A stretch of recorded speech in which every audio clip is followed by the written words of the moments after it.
प्रथम लागू दो चरण को, धनी ए न छुड़ायो खिन।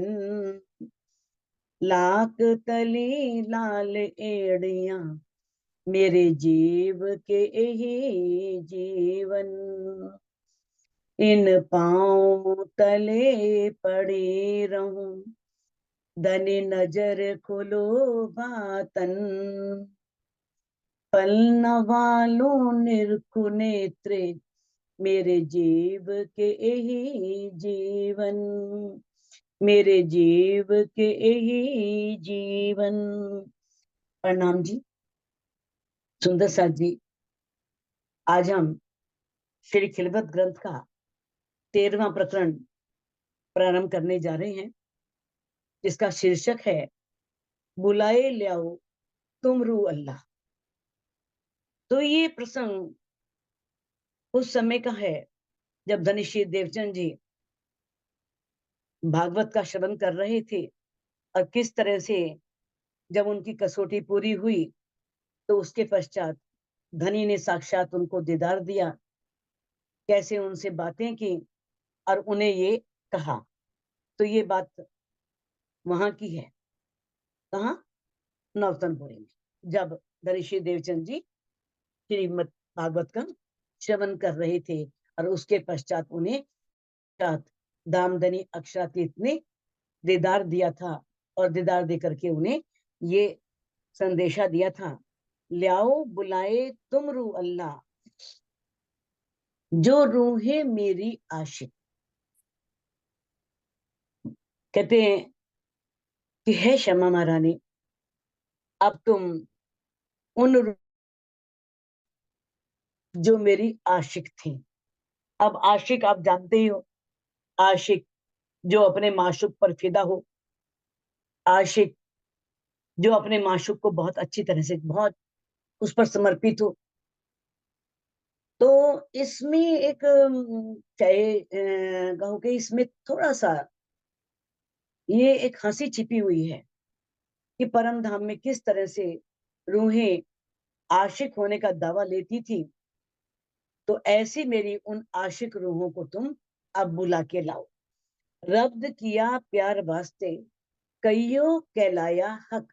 और जिन्होंने इस प्यार के वास्ते ही रब्द किया था, ये प्रेम भरा झगड़ा किया था, और कहना कि राजी ने कहा है कि उन्हें बुला करके लाओ। मैंने कहा है, ऐसा बोलना कि राजी तुम्हें बुला रहे हैं, वो दामदनी अक्षरातीत आपको बुला रहे हैं। रू अल्लाह सो बका बिने, हके करीम मजकूर। अब रू अल्लाह सो बका में, अब क्षमा मरानी से बका मिने परम धाम में। अब इससे ये मतलब नहीं कि ये बातें परम धाम में हो रही हैं। परम धाम में राजी ने कहा था कि रू अल्लाह तुम सारी रूहों को बुला करके लाओ, क्योंकि अभी तो इस ब्रह्मांड में आए ही नहीं थे।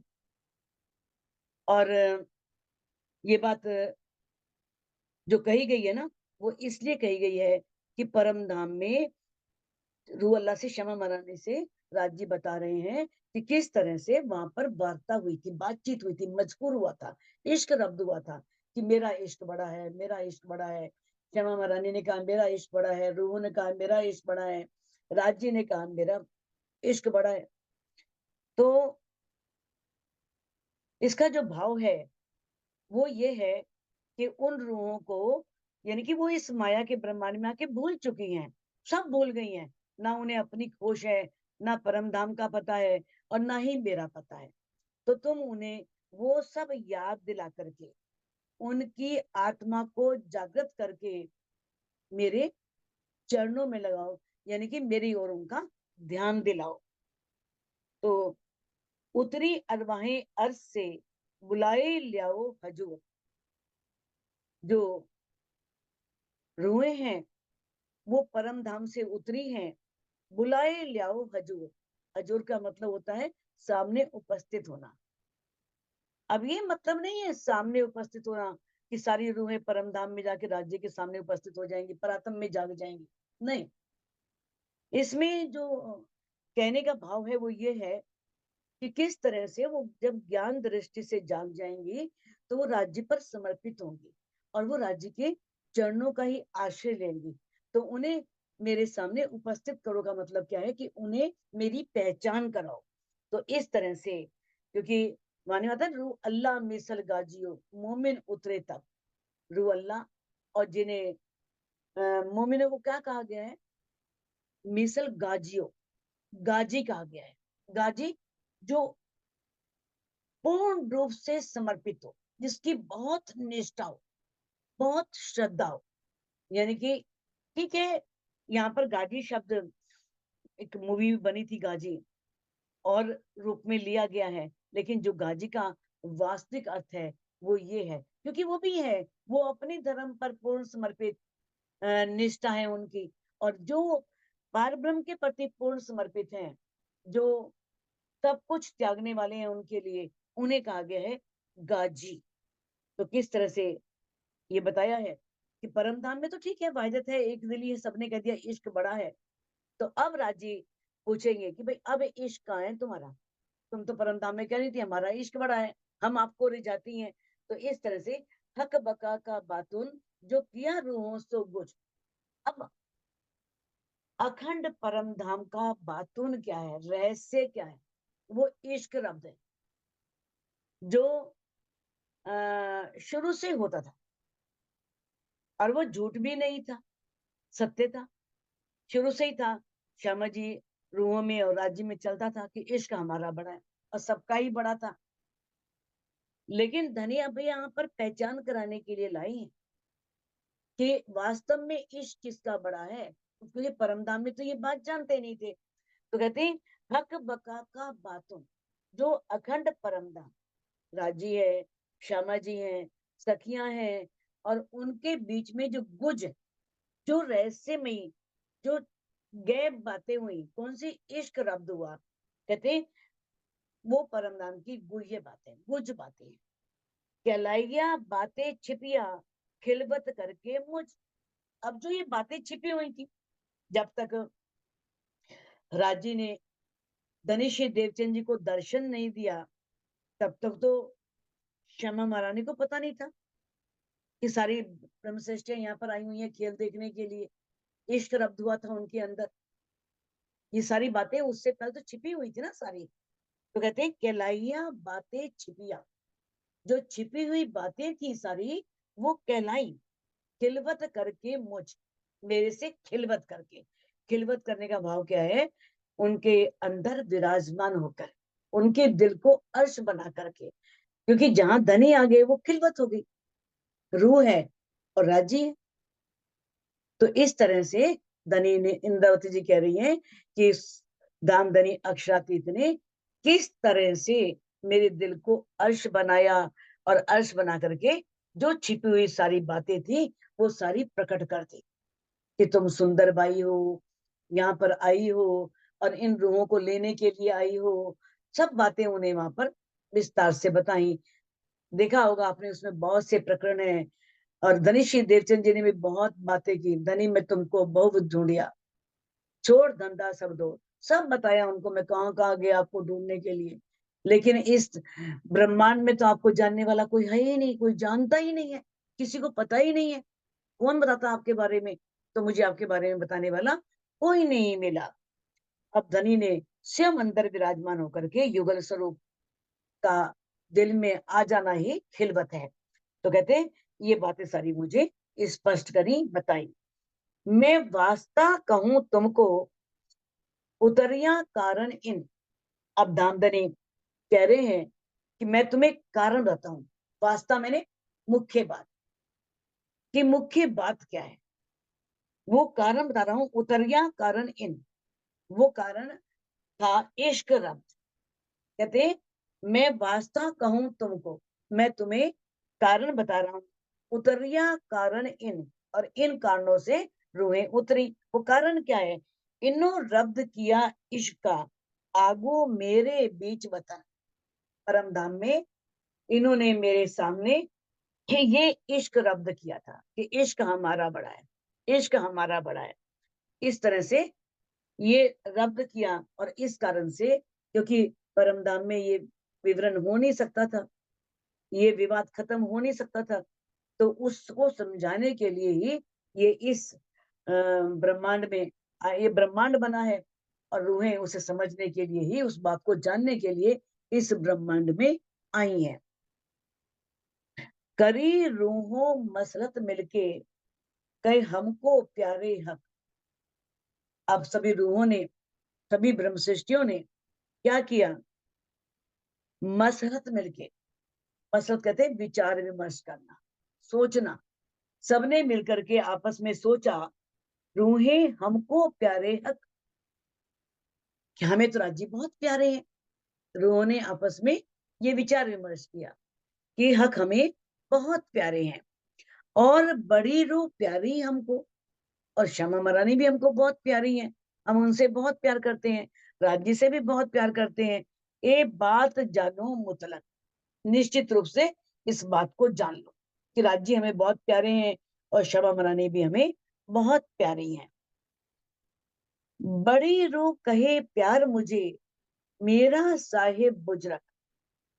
अब इस बात पर श्यामा जी ने क्या कहा कि जो मेरे साहिब हैं, धामधनी है, मेरे प्राण प्रीतम है, वो मुझे बहुत प्यारे हैं।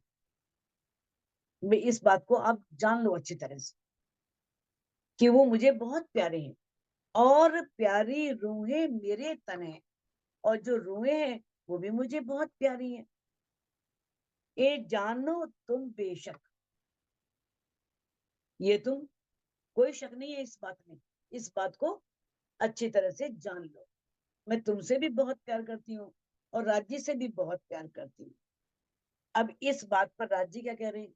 राज्य कह रहे हैं, कल तो पांचवी चौपाई में रूहों ने कही, छठी चौपाई में श्यामा जी कह रही हैं, अब सातवीं चौपाई में राज्य क्या जवाब दे रहे हैं?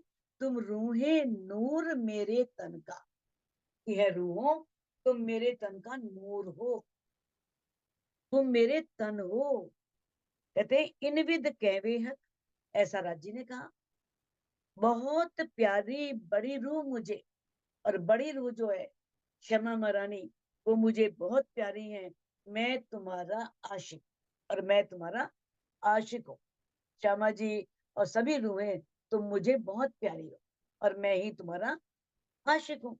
सभी सखियों का, सभी ब्रह्म सृष्टियों का, और श्यामा जी का मैं आशिक हूँ। अब बताया, देखो श्यामा जी ने क्या कहा था, सखियों तुम मेरे तन हो, छठी चौपाई में। अब सातवीं चौपाई में राजी कह रहे हैं कि तुम मेरे तन हो, सभी सखियां भी राज्य के तन के नूर हैं, तन है। तो अब ये होता है कि वास्तव में सखियां किसके तन हैं, राज्य के या श्यामा जी के? तो ये बात तो इस ब्रह्मांड में जानने की है।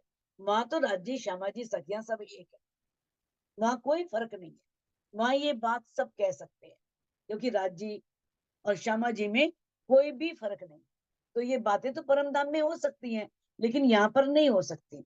कहते हैं कि अब परम धाम में तो सब एक दूसरे के से बात कह सकते हैं कि हम अधिक प्यार करते हैं, हम तुम्हारे आशिक हैं, और इस तरह से। लेकिन यहाँ पर इस ब्रह्मांड में ये बात नहीं है, क्योंकि राज्य मार्फत का स्वरूप है। मार्फत के स्वरूप में राज्य श्यामा जी सखियां एक हैं, और हकीकत के रूप में राज्य भी हैं, श्यामा जी भी हैं, सखियां भी हैं, 25 पक्ष भी हैं, परम धाम भी हैं। और किस तरह से संपूर्ण जितना भी परम धाम है, वो सारा राज्य का ही स्वरूप है, उन्हीं का नूर है, इश्क है, वाहिदत है। सभी उनके स्वरूप से ही, उनके अंदर से ही प्रकट होता है।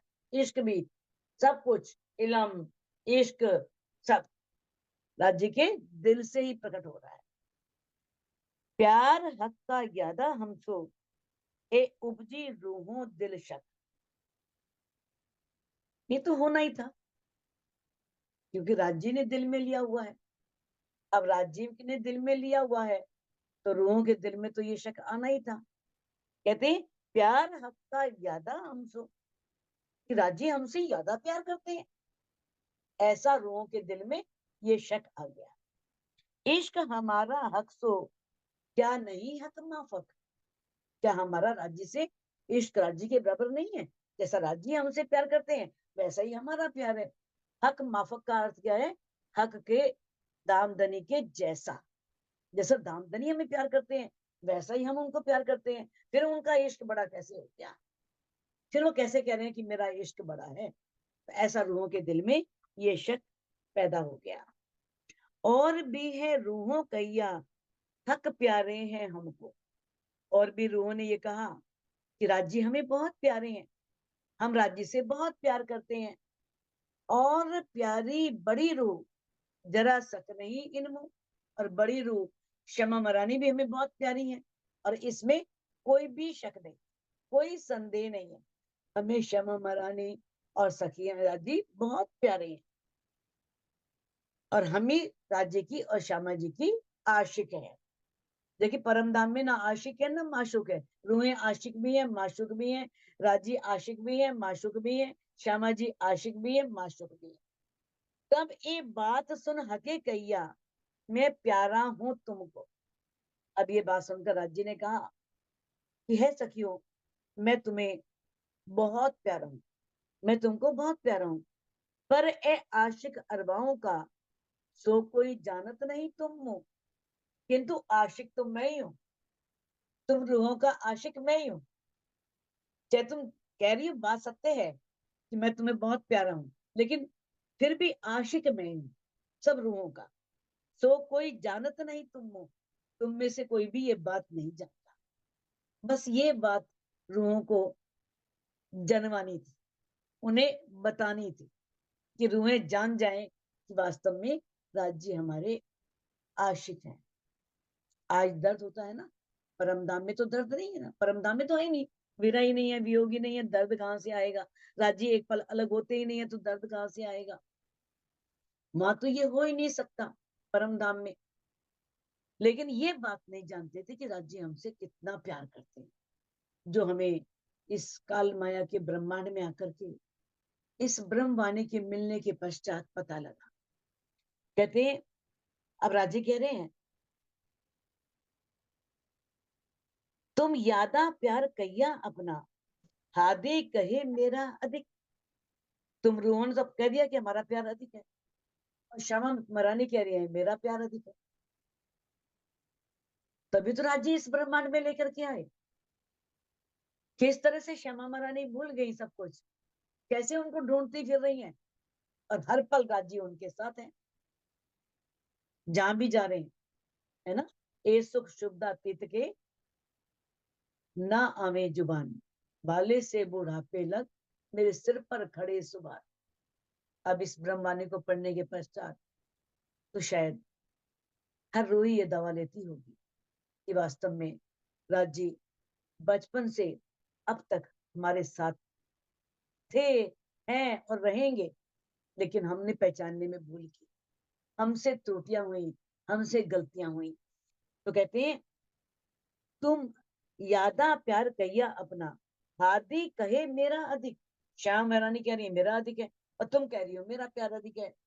अब कहते हैं, मैं कहिया प्यार मेरा यादा। और जब मैंने ये कह दिया कि मेरा प्यार यादा है, तो तुम्हारे अंदर शक पैदा हो गया। मुझे तो नहीं शक हो रहा, तुम कह रही हो कि हादी कह रही है मेरा प्यार अधिक है, ठीक है भाई। और रूहें कह रही है हमारा प्यार अधिक है भाई, ठीक है। लेकिन जब मैंने कहा मेरा प्यार अधिक है, फिर तुम्हें ये ऐसा क्यों लगा कि राज्य ऐसा क्यों कह रहे हैं? हमारा प्यार राज्य के समान ही तो है, उतना ही तो हम प्यार करती हैं। फिर राज्य ऐसी बात कैसे कह रहे हैं कि मेरा प्यार बड़ा है? कहते, तुम रूहे मेरे नूर तक, तो वाहिदत के बीच एक। वाहिदत परम धाम, एक दिली से परम धाम में, यहाँ पर वो एक दिली, ठीक है, उसका प्रतिबिंब रूप झलक वाणी आने के पश्चात, एक रूह के रहनी आने के पश्चात, सारी वाणी को आचरण में उतारने के पश्चात वो झलक दिख सकती है। लेकिन वास्तव में जो असल वहदत है वो परम धाम में है। कितना भी हो यहाँ फिर भी रूह के दिल में आ ही जाएगा कि वो रूह मेरे से आगे कैसे जा रही है, वो राज्य को इतना अधिक प्यार क्यों करती है। अरे सब करती है, करें तुम भी करो, लेकिन कहते हैं कि वाहिदत के बीच परम धाम के अंदर तुम रूहें मेरे, तुम सभी मेरे नूरी तन हो, रूहों तुम मेरे तन हो, इश्क बेवरा बका बिने क्यों पाइए ए विवेक। अब ये इश्क बेवरा, जो ये इश्क का विवरण था, जो पूरा ब्यौरा था, वो परम धाम के अंदर ये विवेक, ये बुद्धि कहाँ से आती, क्योंकि वहां जुदाई नहीं है, वहां अलग ही नहीं है, और बिना अलग हुए ये बात समझ में आती नहीं है। जब तक सुख रहे तो सुख में सुख की कीमत नहीं होती। हमें इतना आनंद मिल रहा था, आनंद में मस्त थे, उसकी कोई कीमत ही नहीं थी। राजी कुंज वन में दौड़ रहे हैं, श्यामा जी सहित सारी सखियां उनके ऊपर गिर जाती हैं, इतनी आनंद में मग्न। लेकिन उन सुख, जब इस संसार में आए, दुख देखे, तब उन सुखों की कीमत पता लगी। कहते ना, सुख में तो सुखदायम पर स्वाद न आवत ऊपर, दुख आए सुख आवत है सो मेर खोलत नजर। ये वाणी धनी की मेरी तो है, जो हमारी नजर को खोल रही है। हमें पहले सारी इच्छाएं पूरी की, सारा ये काल माया का ब्रह्मांड दिखाया, किस तरह से सारी चाहनाएं, काल माया का ब्रह्मांड सारा देखने के पश्चात धनी ने वाणी के द्वारा जागृत किया और हमें उन सुखों की याद दिलाई। तो ऐसे काल माया के ब्रह्मांड को देखने के पश्चात, इतने दुख देखने के पश्चात, वो सुख कितने प्यारे लगते हैं, कितने आनंदमयी लगते हैं। कहते अब ये विवेक हमें किससे मिला, इस ब्रह्मवाणी के द्वारा। तुम बड़ा इश्क कैया अपना मेरा ना आया नजर। अब राजी इस ब्रह्मांड में रूहों से प्रश्न कर रहे हैं कि तुमने तो परम धाम में अपना अपना इश्क बड़ा कह दिया, क्षमा महारानी ने भी कह दिया, सखियों ने भी कह दिया, लेकिन तुम्हें मेरा इश्क नजर नहीं आया। वो इश्क नजर तब आता जब कुछ सुध होती, क्योंकि इतने इश्क में डूबे हुए थे कि कुछ सुध ही नहीं थी। रूहें बेनियाज थी, बीच बका 12,000। परम धाम के अंदर जो सारी रूहें थी, वो बेनियाज थी। बेनियाज मैंने उन्हें कोई समझ नहीं थी, कोई जानकारी नहीं थी, सिर्फ एक इश्क का पता था बस, इश्क के अलावा वो कुछ और जानती ही नहीं थी। तभी धनी कह रहे हैं, खेल कहते हैं, क्योंकि संसार में देखो सभी जितने भी ग्रंथ हैं, चाहे हिंदुओं के हैं, मुसलमानों के हैं, सिखों के हैं, ईसाइयों के हैं, कोई भी है, वो पारब्रह्म को ही तो बड़ा कह रहे हैं कि वही सबसे ऊपर है। Supreme truth God is one, है ना। इसमें supreme truth God is one Bible कह रही है। गॉड क्या है, ब्रह्मा विष्णु महेश, GOD। अब ट्रुथ क्या है, सत्य क्या है, वास्तविकता क्या है, अक्षर ब्रह्म। और सुप्रीम कौन है, अक्षरातीत। हर ग्रंथ कह रहा है ना, हर ग्रंथ में ये बता रहा है कि किस तरह से वो पार ब्रह्म ही सबसे ऊपर है, सबसे बड़ा है। क्योंकि चाहे किसी भी क्षेत्र में जाओ आप, ज्ञान के क्षेत्र में जाओ, प्रेम के क्षेत्र में जाओ, या किसी भी आनंद के क्षेत्र में कहीं भी जाओ, किसी में भी आप विचार करो, सोचो, तो उससे अधिक ना तो कोई था, ना है, और ना कभी होगा। क्या उससे बड़ा ज्ञान किसी को हो सकता है? क्या उससे अधिक प्रेम करने वाला कोई हो सकता है? लव इज गॉड, वो परमात्मा ही प्रेम है। वो इश्क की, उसका नाम ही इश्क है। इश्क शब्दातीत साक्षात, इश्क अक्षरातीत है, शब्दातीत है। तो कहते हैं किस तरह से वेदों में भी कहा है, ना त्वमाम अन्यो ना पार्थिवो न जातो न जनिष्यते।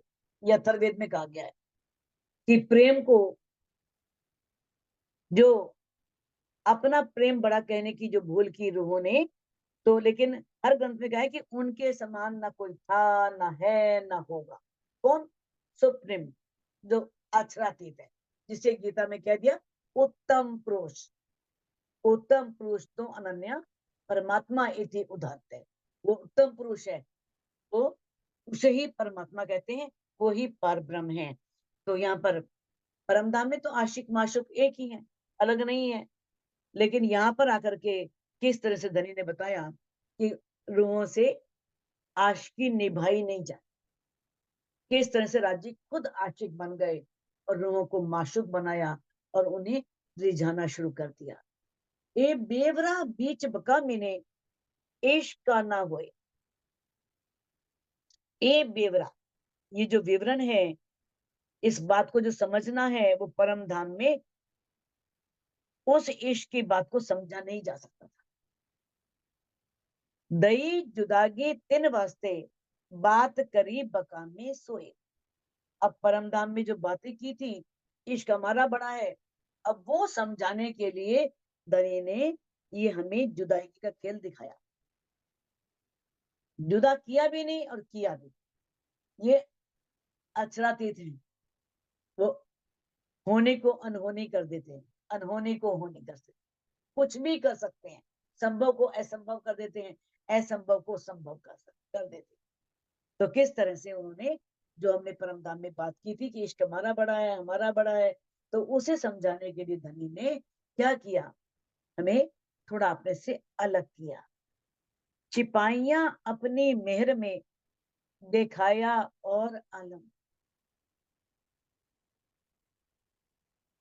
धनी ने अपने से अलग भी नहीं किया, रखा भी अपने चरणों में।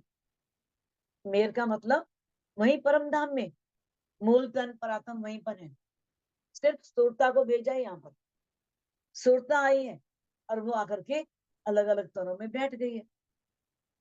कहते छिपाइयां अपनी मेहर में, कितने मेहरबान है वो,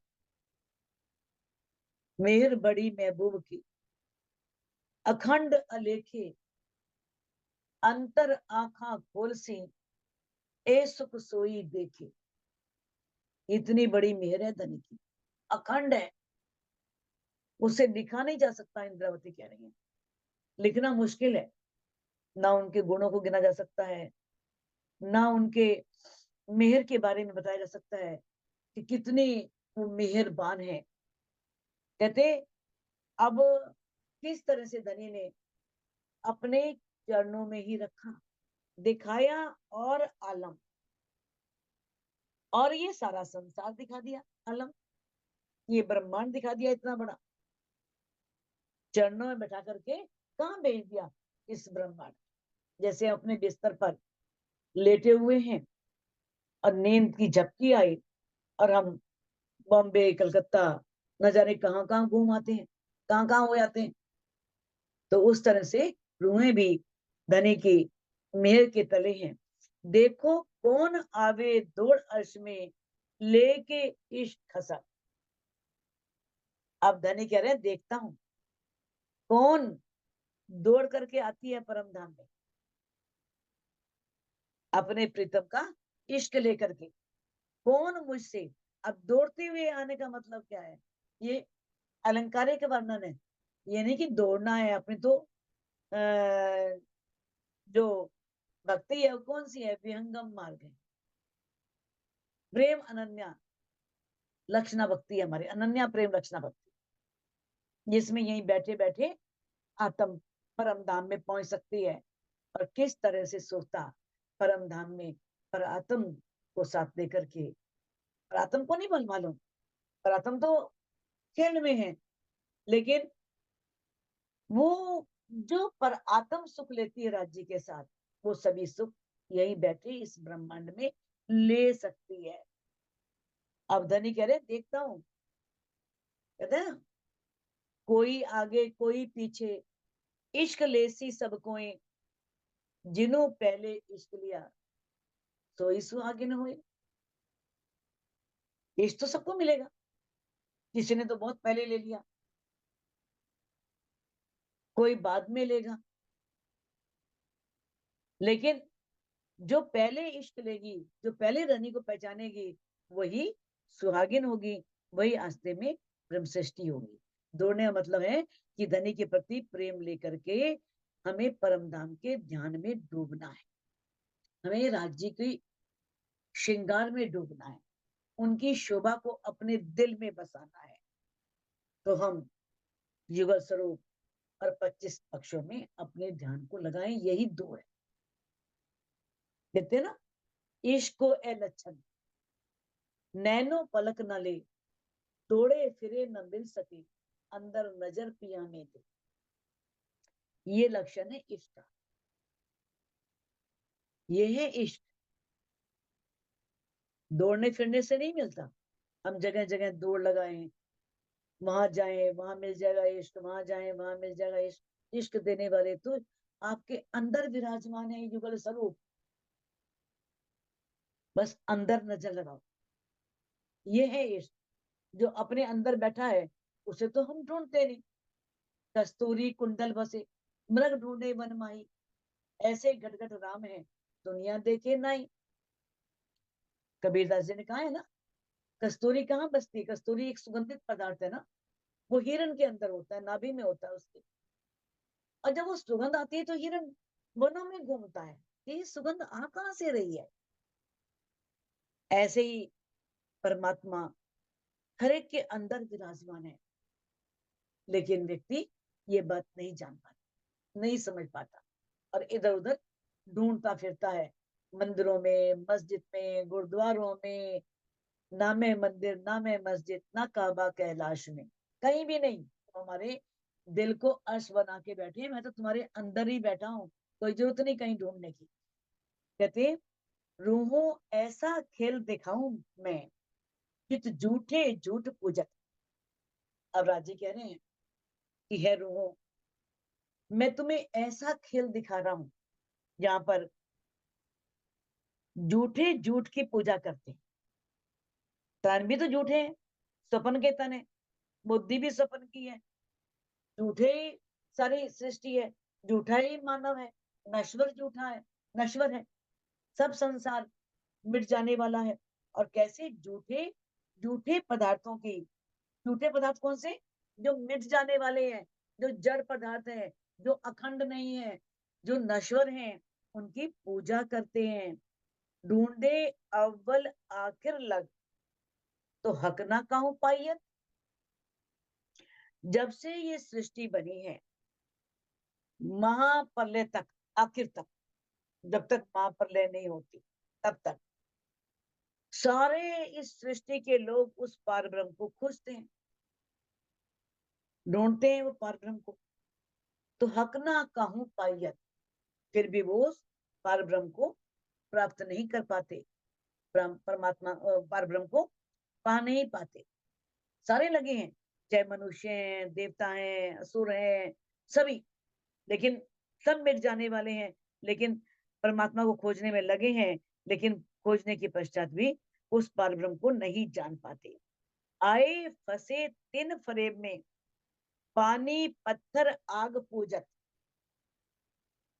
अब ब्रह्म सृष्टियां ऐसे फरेब के खेल में आ गई जहां झूठ ही झूठ है। राज्य ने बारे में कहा है ना, तुम आइया छल देखने, बिल गईया माहे छल, छल को छलना ला गई, ओ लहरी ओ जल। कहते तुम तो इस छल को देखने के लिए आई थी, और इस छल में आके ऐसे मिल गई। तो राजी कह रहे हैं ब्रह्म सृष्टियों को ये शोभा नहीं देता,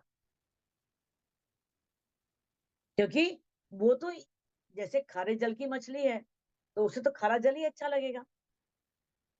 जो माया के जीव हैं, उन्हें पार ब्रह्म की बातें कैसे अच्छी लगेंगी? वो पार ब्रह्म के बारे में क्यों जानना चाहेंगे? जानना चाहेंगे तो ब्रह्म सृष्टियां ही जानना चाहेंगे ना। क्योंकि उनको तो उसी से प्यार है। वो लहरी वो जल, छल को छलना ला गई। छल को छल लगता नहीं है, क्योंकि वो उसी की लहरें हैं, उसी के अंदर ही रहने वाली हैं, तो उन्हें तो वही अच्छा लगेगा। उन्हें तो ये संसार, ये माया, ये ब्रह्मांड, उन्हें क्या लेना परमात्मा से? उनको तो यही सब अच्छा लगेगा। तो किस तरह से धनी बता रहे हैं कि आस साहेब कायम की, कहूं सुपने न पाइए बात, ना परम धाम में, ना तो उस अखंड परमधाम का, ना ही उस अखंड परमधाम में रहने वाले पार ब्रह्म का किसी ने इस सपने के ब्रह्मांड में जिक्र सुना ही नहीं था, कोई जाना ही नहीं था। क्योंकि इस संसार में अपने पुराणों में पढ़ा ही है, पुराणों में कितना भ्रांति है, कितना इन चीजों का वर्णन है। कैसे कोई गंगा की पूजा कर रहा है, कोई केले के पेड़ की पूजा कर रहा है, वृक्षों को, ठीक है, इनका अपना महत्व है, सबका अलग। लेकिन इनको पारब्रह्म परमात्मा मान लेना या सिर्फ इन्हीं की पूजा करने में लग जाना, ठीक है, वृक्ष भी जरूरी है वातावरण के लिए, पानी भी जरूरी है, सब आवश्यक है, लेकिन किस तरह से सारे इन्हीं की पूजा में लगे सारे, चाहे वो हिंदू हैं, फारसी हैं, सभी अग्नि की, जैसे वेदों में भी किस तरह से हवन करते हैं, यज्ञ करते हैं और अग्नि को ही पूज्य मानते हैं, और सभी मूर्ति पूजा को कितना महत्व देते हैं। अनेक ग्रंथों में मूर्तियों की पूजा ही तो हो रही है। देखा ना, धनीश्वर देवचंद जी जब खोज करने निकले थे, मंदिर में कहे परमात्मा के बारे में पूछते हैं, तो पूछते हैं कि चर्चा के बारे में यहाँ कोई चर्चा होती है? नहीं। कहते यार चर्चा की जरूरत क्या है, सामने तो भगवान बैठे हैं, दर्शन कर लो, बताओ किसके दर्शन करने हैं, आपको किसके दर्शन करा? सारी मूर्तियां रखी हुई हैं और वो मूर्तियों को ही परमात्मा मानते हैं बस। तो कहते हैं इस तरह से, किस तरह से सभी, चाहे मुसलमान है, ठीक है, खुदा को मानते हैं, ठीक है, उनकी एक आस्था है, लेकिन फिर भी किस तरह से इस्लाम धर्म में भी संगे अस्वद को चूमते हैं। संगे अस्वद क्या होता है? पीरों की मजार, पीरों की मजारों को चूमते हैं और उन पर चादरें चढ़ाते हैं। किस तरह से?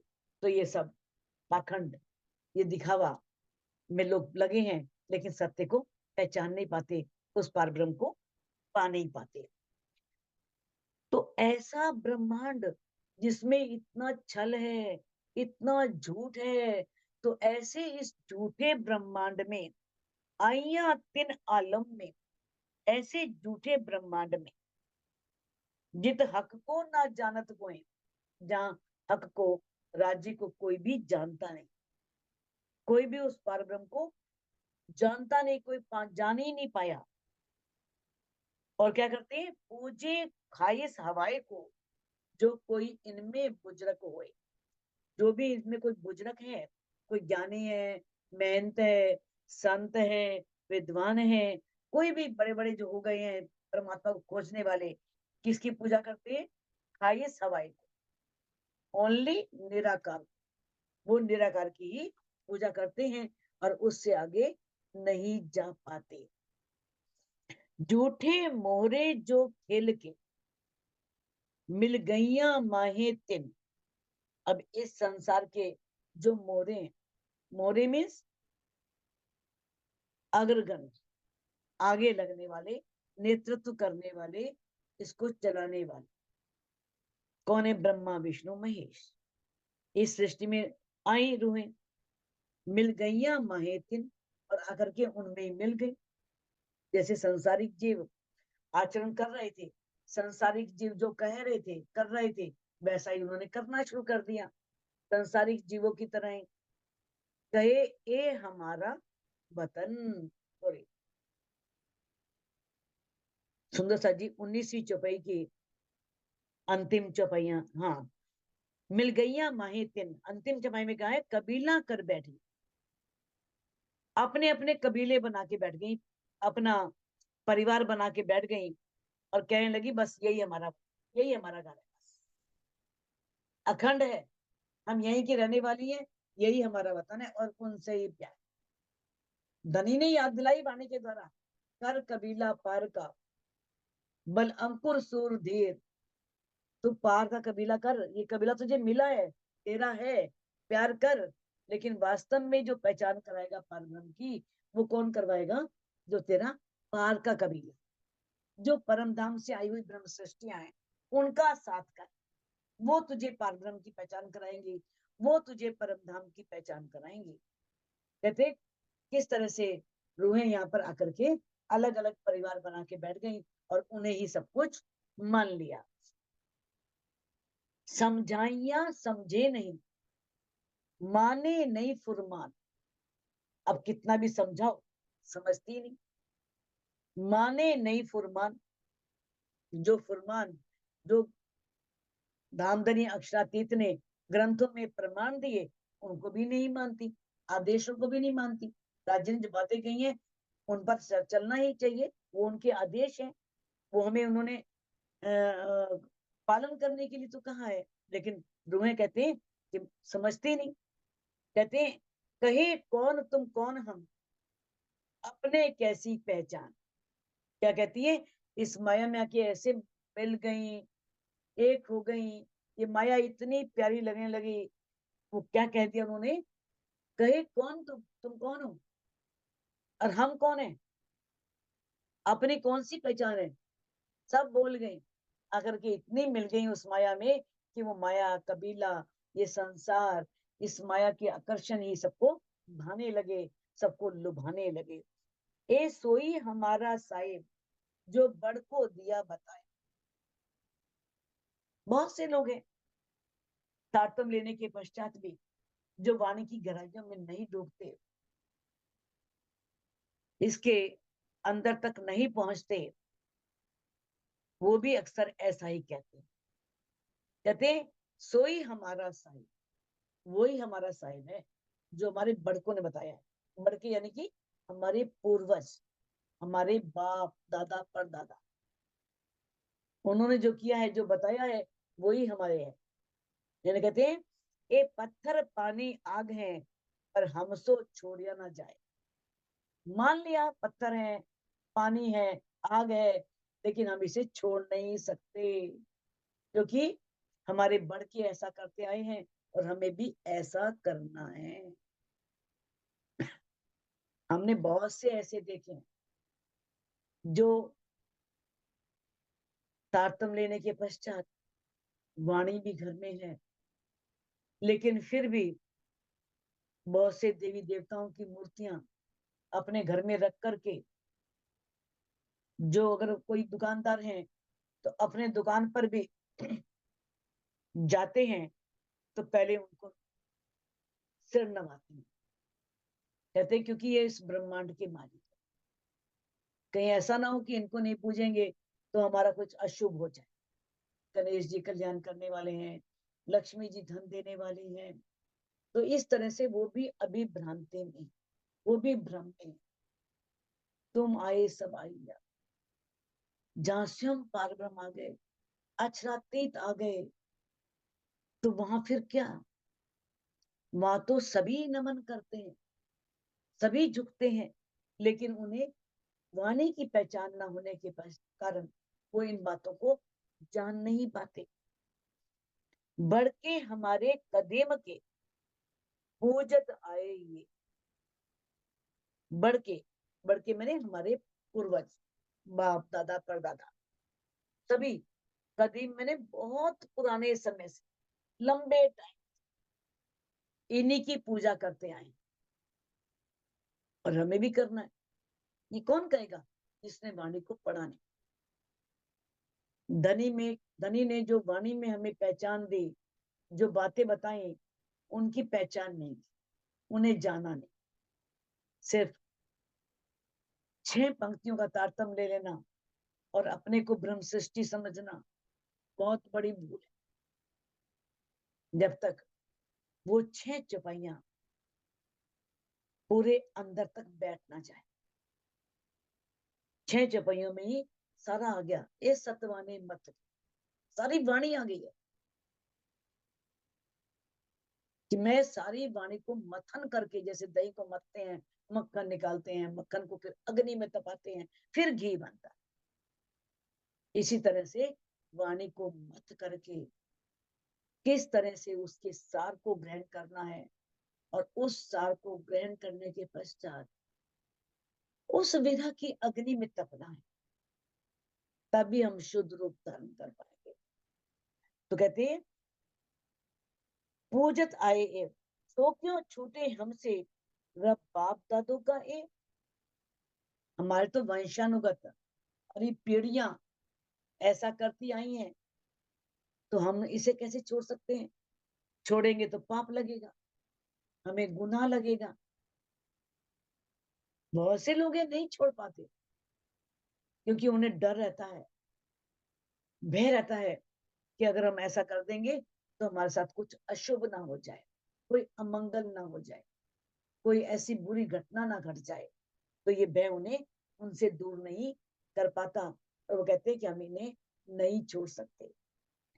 रब रसूल बतावे गैब का, हम पूजे जाहिर। अब परमात्मा, परमात्मा यानी कि जो स्वयं संदेशवाद बन करके आए, रसूल सबसे पहले मोहम्मद साहब, वो इस संसार में आए, और वो क्या बता रहे हैं कि जो रब है वो गैब है, छुपा हुआ है, अदृश्य है, वो छिपा हुआ है। वो पार ब्रह्म का सुख क्या बताते हैं, छिपा हुआ, गैब बताते हैं। और हम क्या करते हैं, जाहिरी पूजा करते हैं, दिखावे की पूजा करते हैं। जो जाहिर है, प्रकट है, जो हमें प्रत्यक्ष दिखाई दे रहा है, मंदिर है, मस्जिद है, गिरजाघर है, जो भी है, वहां हम परमात्मा को खोजते हैं। वो तो छिपा हुआ है, अंदर छिपा हुआ है। हम बातों को पहुंचे नहीं, देखे नजर बाहर, और हम इस रहस्य को समझते नहीं है, इन कुछ बातों की गहराइयों को जानते नहीं है, और हम बाहर की दृष्टि से देखते हैं, और बाहर की दृष्टि से तो ये ब्रह्मांड ही नजर आता है। उसे पाने के लिए बाहर की दृष्टि को बंद करना पड़ता, अंदर की दृष्टि को खोलना पड़ता है। वो अंदर की दृष्टि से मिलता है। जब तक हमें ये मायावी आकर्षण लुभा रहे हैं, ये माया बहुत प्यारी लग रही है, इस माया में हम डूबे हुए हैं, तब तक वो परमात्मा में नहीं दिखता, नहीं मिलता। उसके लिए हमें बाहर से दृष्टि बंद करनी पड़ती है, और अंदर की दृष्टि को खोलना पड़ता है। रू नैनो दीदार कर, रूहक जुबां सो बोल, रू कानो बातें सुनी, यही पट रू अर्श का। यही पर्दा है जो हमें खोलना है। हमें रूह की कान से ही उनकी बातें सुननी है, रूह की जुबान से ही उनसे बातें करनी है, रूह के नैनों से ही उनका दीदार करना है। केतिक करे लड़ाइयां, सामी देवे फरे। कुछ लोग तो आपस में लड़ते झगड़ते भी हैं। आइया का तन वालियां, मिनो मिने रब्द कर, सारा प्रकरण आप पढ़ चुके हो, किस तरह से तकला भी तोड़ते हैं उनका, उन्हें आगे बढ़ने से भी रोकते हैं। सामी देवे फरे। और कुछ लोग क्या करते हैं, अपने सामने वाले को धोखा भी देते हैं, छल भी करते हैं उनके साथ। कौन रसूल, कौन रू अल्लाह, कौन वेद, कौन कतीब। इतने माया में डूबे हुए हैं, इतनी माया प्यारी लग रही है, होगा रसूल कोई, कौन शमा महारानी, कौन मोहम्मद साहब, नहीं जानते, नहीं पता, क्योंकि उन्होंने पहचान करनी ही नहीं। ना उन्हें वेदों की पहचान है, ना कुरान की पहचान है। वेद क्या है, कतीब क्या है, वेद क्या कह रहे हैं, कुरान क्या कह रहा है, तो वो इनसे कुछ भी उनका लेना देना ही नहीं, उन्हें उनसे कुछ ग्रहण करना ही नहीं। इसने, देखो, जो प्यासा है वो ही पानी की खोज करेगा ना, जो प्यासा ही नहीं है उसके लिए पानी की कीमत क्या है ना। तो कहते हैं, इन हाल जो दुनिया एक गैया तिन में मिल। अब ये हाल था दुनिया वालों का। दुनिया वालों को तो वेद से कुछ नहीं लेना, कतेब से कुछ नहीं लेना, बताया है ना। हमारे पूर्वज लगाते थे, तो हमने भी लगाना शुरू कर दिया, द्विवेदी, त्रिवेदी, चतुर्वेदी। चाहे वेद को हम जानते नहीं, वेद हमने पढ़ा ही नहीं। हमारे पूर्वज पाठक थे, तो हमारे नाम के आगे भी पाठक लग रहा है कि हम एक वेद की जानकारी रखते हैं। हमने भी दुबे लगा लिया नाम के आगे, क्योंकि हमारे पूर्वज दुबे थे। हम दो वेद की जानकारी रखते हैं। हमारे पूर्वज त्रिवेदी थे, तो हमने भी त्रिवेदी लगा दिया, तिवारी कर दिया अपने आप को। चाहे हमें एक वेद भी नहीं, वेदों का पता ही नहीं है, तीन वेद को हम जानते हैं, हमने ऐसा लगा दिया। तो क्या है ये सब, ये सब एक अज्ञानता। चतुर्वेदी जिसे आज चौबे बोलते हैं, चौबे, चौबे जी। अब खाली चौबे कहने से चारों वेदों का ज्ञान हो जाएगा भला? चार वेद उनको आते होंगे, चाहे वो वेद के नजदीक भी ना गए हो, लेकिन नाम के आगे चौबे लग गया। क्यों लग गया? पढ़ के हर हमारे कदीम के पूजत आए, हमारे पूर्वज थे, वो लगाते थे, हमारे नाम के आगे भी चौबे लग गया, बस, और कुछ नहीं लेना। तो कहते उन्हें कुछ लेना देना नहीं है वेदों से, कतेबों से, ठीक है, वेद को हमारे पूर्वज जानते थे और हमें उनकी जानकारी भी नहीं है, लेकिन हम अपने आप को क्या कहला रहे हैं? ब्राह्मण। इन हाल जो दुनिया, ऐसी जो दुनिया है, कहते एक गैया तिन में मिल, ये ब्रह्म सृष्टियां, ये रूहें आकर के उन्हीं के अंदर मिल गई, वैसे ही बन गई, वैसा ही उनका आचरण हो गया, वैसा ही उनका व्यवहार हो गया। मोहे इश्क बिना पावे नहीं, रूहों ऐसी भई मुश्किल। बस इस मुश्किल से तो बाहर निकलना नहीं।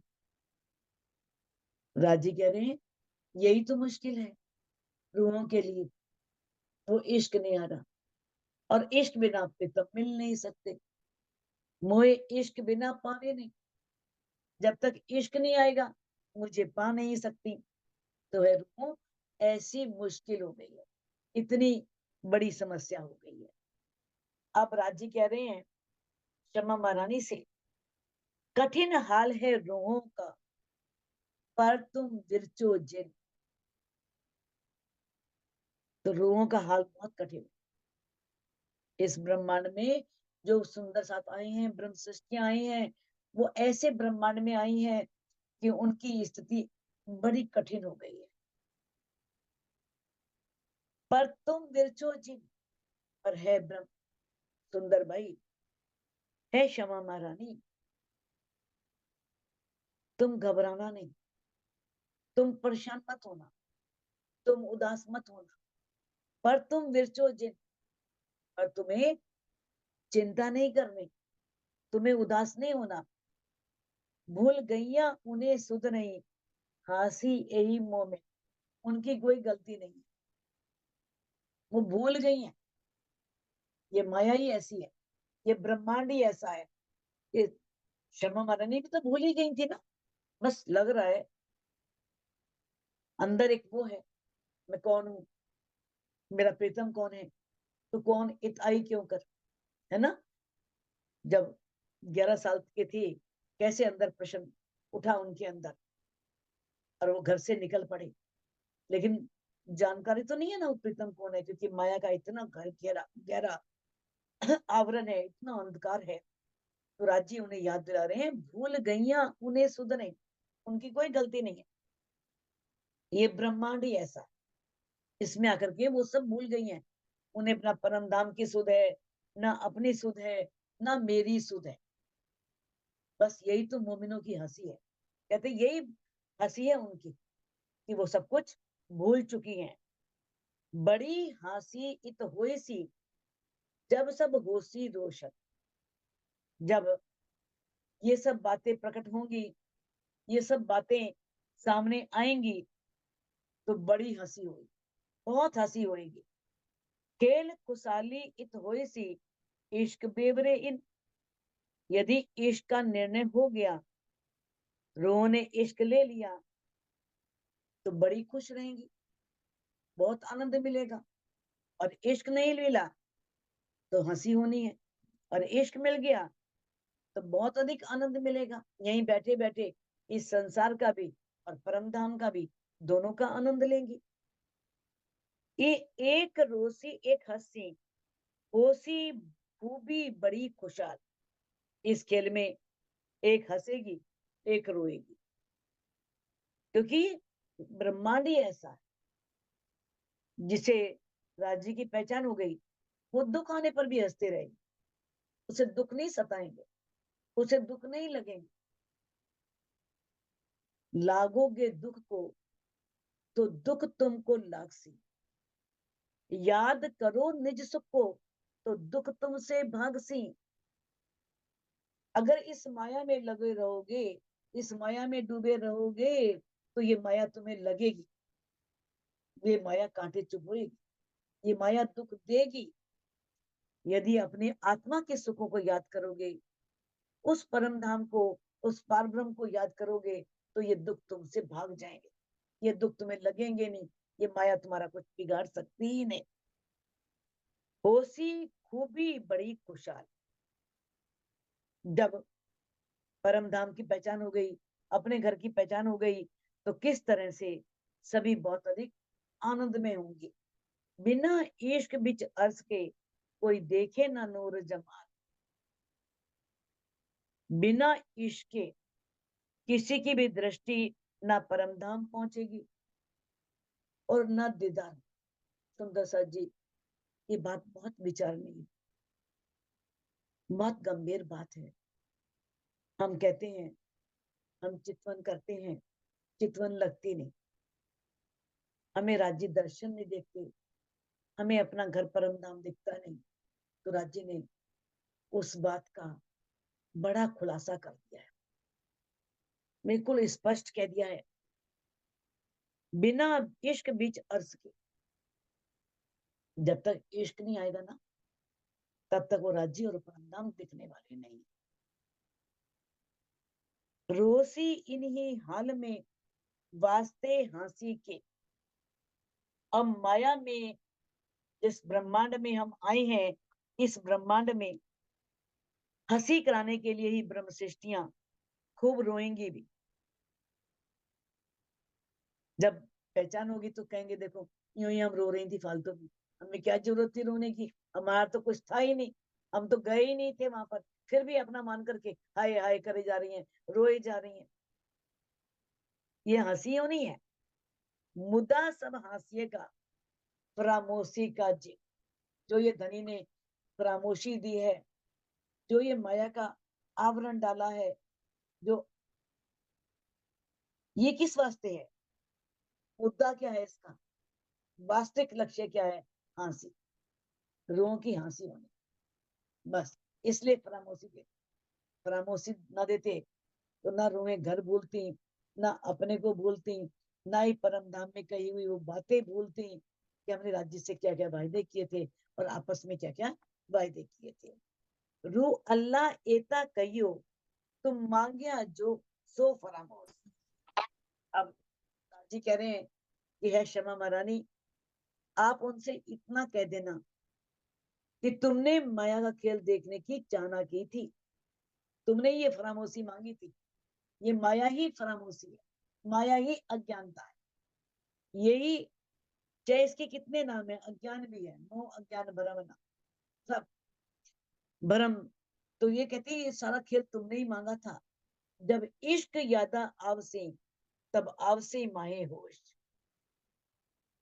जब तुम्हारे अंदर उस पार ब्रह्म के प्रति बहुत इश्क आ जाएगा, बहुत प्रेम आ जाएगा, तब तुम होश में आ जाओ, तब तुम्हें उनकी पहचान हो जाएगी।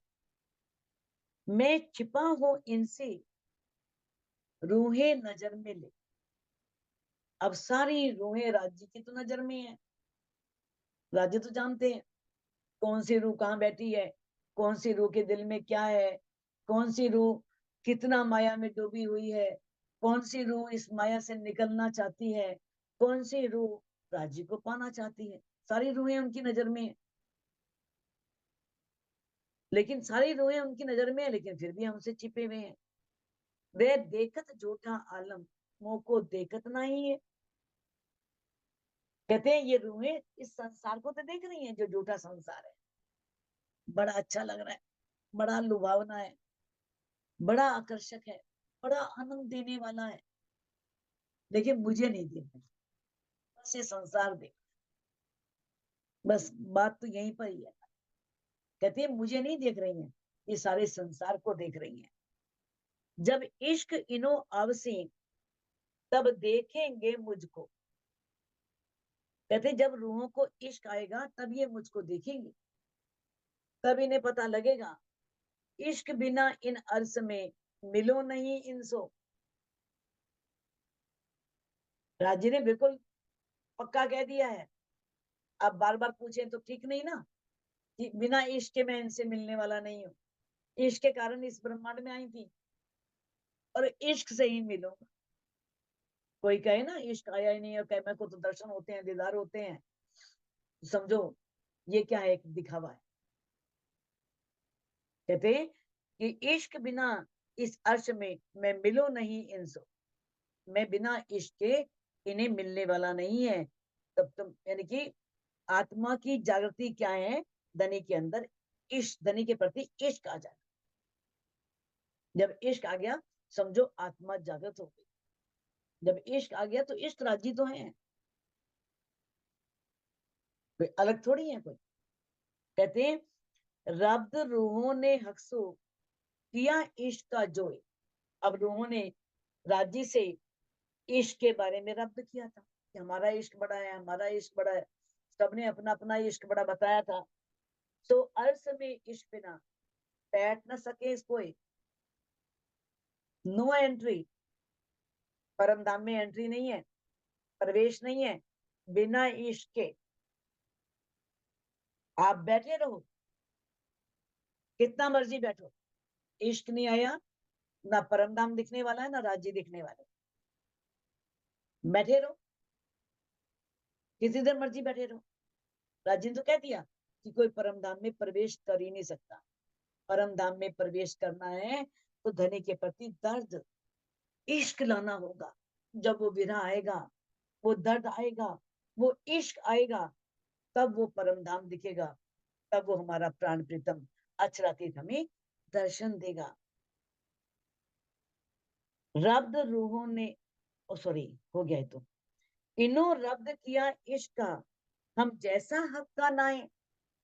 अब इन्होंने सभी रूहों ने, क्षमा महारानी ने किस तरह से ये रब्द किया था सबसे, राज्य से। इन्होंने मुझसे ये झगड़ा किया था, ये विवाद किया था, प्यारमयी झगड़ा, हम जैसा हक का नाए, कि इनमें राज्य के समान इश्क क्यों नहीं है। मैं राज्य के अंदर हम बराबर हैं, तो कहते हैं इनके इश्क के समान मेरा इश्क नहीं है। दई फरामोशी इन वास्ते देखो कैसा इश्क इनो माए। इसीलिए फरामोशी थी, मैं देखो इनके अंदर कितना इश्क है, ये कितना मुझे प्रेम करती हैं, कैसे मुझे पाती हैं, कैसा इनके अंदर मेरे प्रति दर्द आता है, कैसे ये मुझे इश्क लेकर के रिझाती हैं। इसी वास्ते कहते हैं मैंने रूहों को माया के संसार में भेजा ताकि देख सकूं इनके अंदर कितना इश्क है। ऐसी दिखाई दुनिया जित हक को जानत नहीं, कोई हक को जानत नहीं। कहते इसीलिए मैंने वो ब्रह्मांड दिखाया, ये संसार दिखाया जहां पार ब्रह्म को कोई जानता ही नहीं। जब कोई जानता ही नहीं है तो पार ब्रह्म की पहचान कौन बताएगा, इन्हें पार ब्रह्म की याद कौन दिलाएगा। इसीलिए कहते हैं काहों तरफ न पाइए अर्ज की बैठ बका बैत के माए। काहों तरफ न पाइए इस अर्ज के, चाहे कोई भी धार्मिक ग्रंथ ले लो, चाहे किसी भी धर्म को ले लो, सभी धर्म के लोग जो हैं वो उस परम धाम के बारे में नहीं जानते। वो उस अखंड परम धाम के घर में उन्हें जानकारी नहीं है। उन्हें वो परम धाम, अखंड परम धाम, बैत कहते हैं घर को, वो अखंड घर जो अखंड है, जो मिटने वाला नहीं है, जो नाशवान नहीं है, उसे दिखाई नहीं पड़ रहा, फिर भी उसे वो परम धाम नहीं दिख रहा। पार न अस जिन्ये का बैठिया कदम तले इत। अब परम धाम तो बहुत बड़ा है, बड़ा विस्तार है उसका, अनंत है, असीम है, अपार है, और बैठी कहाँ है, राज्य के चरणों के नीचे। माँ की रहने वाली और माँ की जानकारी ना हो तो ये फरामोशी नहीं, तो फरामोशी नहीं तो क्या है। ऐसा पट आड़ा किया जानो कई गाइयां हैं कि, तो ऐसा फरामोशी का पर्दा राज्य ने डाल दिया, उन्हें ऐसा लगता है जैसे हम कहीं बाहर चली गई, बैठी राज्य के चरणों में, दिख नहीं रहा, पता नहीं चल रहा। कहते ना पर्दा भी कैया दिल को, फरामोशी भी कैया दिल। श्रृंगार में चपाई आती है, पर्दा भी कैया दिल को, राज्य का दिल ही पर्दा है। और किस तरह से ये फरामोशी भी कैया दिल, और सबके दिलों में ही फरामोशी भी डाल दी। कैसे हम जब जाते हैं मूवी देखने के लिए, तो किस तरह से कोई दृश्य देखते हैं और से हमको भूल जाते हैं, अपने कोई हमें याद नहीं।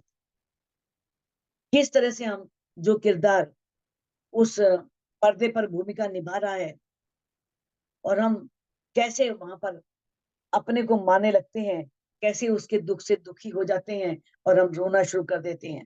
इसी तरह से हमें धनी ने, राजी ने अपने दिल रूपी पर्दे पर ही इस माया का खेल दिखाया है और हमारे इस सुरता को, हमारे ध्यान को इस संसार में उतारा है। अब राजी कह रहे हैं, जब याद तुम्हें मैं आऊंगा तभी बैठोगे जा। जैसे ही मैं तुम्हें याद आऊंगा तभी तुम जागृत हो जाओगे, तुम जाग जाओगे। गए आए कहूं नहीं, सब रूहें बैठी अंगला। तुम कहीं गई नहीं, कहीं आई नहीं, सभी रूहें बैठी अंगला। सभी रूहें आपस में गले में बैया डाल करके बैठी हुई, सब एक ही जगह हैं। श्री महामती कहे अरवाही अर्ज की, जो कोई आई होए उतर, सो इन स्वरूप के चरण लेके चलिए अपने घर। अब देखो, अगर इस बात को लेकर के जो ये चौपाई आई है, कोई ये कहे अरे हम तो कोई परमधाम से आया ही नहीं है, ना राजी आए, ना श्यामा जी आए, ना सखियां आई है, फिर ये वाणी किस रास्ते उतरी है? चाहे सुरता द्वारा आए हैं, आए तो हैं, ये तो मानना पड़ेगा ना। चाहे राजी भी आए, ठीक है, नूरी तन से नहीं आए, किसी के अंदर आवेश रूप में बैठ करके आए, लेकिन आए ना। क्योंकि सागर में कह दिया कि जो महामती जी कह रहे हैं कि जो भी परम धाम की अरवाएं हैं, वो जो भी सुरता के रूप में इस ब्रह्मांड में उतरी है, तो वो युगल स्वरूप के चरणों का ध्यान करके, युगल स्वरूप के चरणों को अपने दिल में बैठा करके चलिए अपने घर। चलो अब अपने घर चलो, वापिस हमें अपने घर जाना है। मैं लाड किया रोहन सो, वास्ते इश्क। यही तो मेरा इश्क है, यही तो मेरा प्यार है, क्योंकि मैं धनी से, अपनी रूहों से बहुत लाड करता हूँ।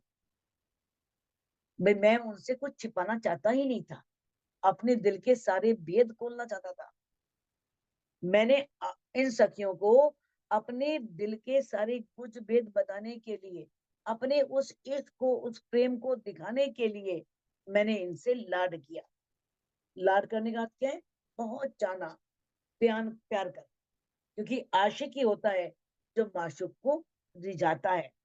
तो कहा है कि सखियां परमधाम में तो धामधनी को हमेशा ही रिझाती थी, किंतु जब धनी ने लाड किया तो उन्हें माया में आना पड़ा अपना दिखाने के लिए। और किस तरह से धनी जो है, उनके दिल में मेर का दरिया है, उन्होंने मेर का दरिया दिल में लिया, तो दिल में खेल देखने का ख्याल आया। जब उन्होंने राजी ने रूहों को अपनी मेर से अलग किया ही नहीं, पहले अपने दिल में मेर का दरिया लिया, तब दिल में ख्याल आया कि मैं रूहों को खेल दिखाऊं, कि मैंने आज तक जो बातें इनसे छिपा रखी हैं वो इन्हें जानकारी होनी चाहिए। किस तरह से कि मैं ही शर्मा जी को, सखियों को रिझाता हूँ, ये सब इश्क मुझसे ही लेती हैं। ये सब भेद बताने के लिए धनी हमें इस प्रकार से इस संसार में लेकर के आए। क्यों ना ले मेरा इश्क अंग असलो मेरे तन, जो रूहें वास्तव में मेरे तन है, जो मेरे नूरी तन है, मेरे दिल के अंग हैं, तो मेरा इश्क लेकर के ये जागृत क्यों नहीं होती, ये जाग क्यों नहीं जाती, जागती क्यों नहीं? जब वो मेरे तन है, मुझसे मुझे रिझाती हैं, मुझसे इतना प्रेम करती हैं, मैं कितना कुछ उन्हें बता रहा हूँ इस वाणी के माध्यम से, तो वो उस इश्क को लेकर के जागृत क्यों नहीं हो रही है? तो सुंदर साथ जी इस चौपाई को अनमिट करके हम दोहरा सकते हैं। मैं लाड किया रोहन सो, मैं लाड मैंने किया लाड किया रोहन सो, वास्ते इश्क इन वास्ते इन क्यों ना ले मेरा इश्क, क्यों ना ले मेरा इश्क अंग असलू मेरे तन, अंग अंग असलू अंग मेरे मेरे तन। तन बोलो श्री मैं ले जा प्राणनाथ प्यारे की जय। प्यारे की